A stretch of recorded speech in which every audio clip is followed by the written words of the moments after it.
ঈদের আনন্দে মুখর হয়ে উঠেছে সাতক্ষীরা জেলা। ঈদের নামাজ শেষে দুপুরের পর থেকেই জেলার বিভিন্ন বিনোদন কেন্দ্র ও দর্শনীয় স্থানে মানুষের ঢল নামে। পরিবার পরিজন নিয়ে সব শ্রেণী পেশার মানুষ বেড়াতে বের হন, ফলে পুরো এলাকা হয়ে ওঠে প্রাণচঞ্চল। বিশেষ করে তরুণ তরুণীদের মধ্যে বেশি উচ্ছ্বাস দেখা যায়।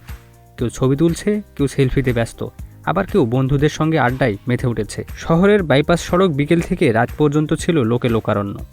আইসক্রিম, কোমল পানীয়, চা, ফুচকা ও কফির দোকানগুলোতে ক্রেতাদের ভিড় এতটাই বেশি ছিল যে বিক্রেতাদের হিমশিম খেতে হয়েছে।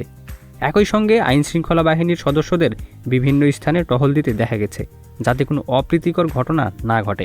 দেবহাটার বনবিবিতলা, রূপসী দেবহাটা ম্যানগ্রোভ পর্যটন কেন্দ্র, ইছামতির নদীর তীর, আব্দুর রাজ্জাক শিশু park, Muzaffar garden, Akashnila eco tourism সহ জেলার বিভিন্ন বিনোদন কেন্দ্রগুলোতে মানুষের উপচে পড়া ভিড় ছিল লক্ষ্য করার মতো। সব জায়গাতেই একই দৃশ্য, শিশুদের আনন্দ, অভিভাবকদের স্বস্তি আর আত্মীয় স্বজনদের সঙ্গে ঈদের আনন্দ ভাগাভাগি। গ্রাম থেকে ছুটে এসেছে তরুণরা, কেউ পিকআপে গান বাজিয়ে ঘুরছে, আবার কেউ মোটরসাইকেল বা মাইক্রোবাসে করে পরিবার নিয়ে এসেছে। অনেকেই আবার ঈদের ছুটিতে ঢাকার মতো বড় শহর থেকে গ্রামে এসে পরিবারসহ ঘুরতে বের হয়েছেন।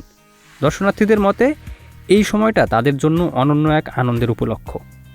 জেলা প্রশাসনের পক্ষ থেকে জানানো হয়েছে, ঈদের ছুটিতে মানুষের এই ভিড় সামাল দিতে পর্যাপ্ত নিরাপত্তা ব্যবস্থা নেওয়া হয়েছে।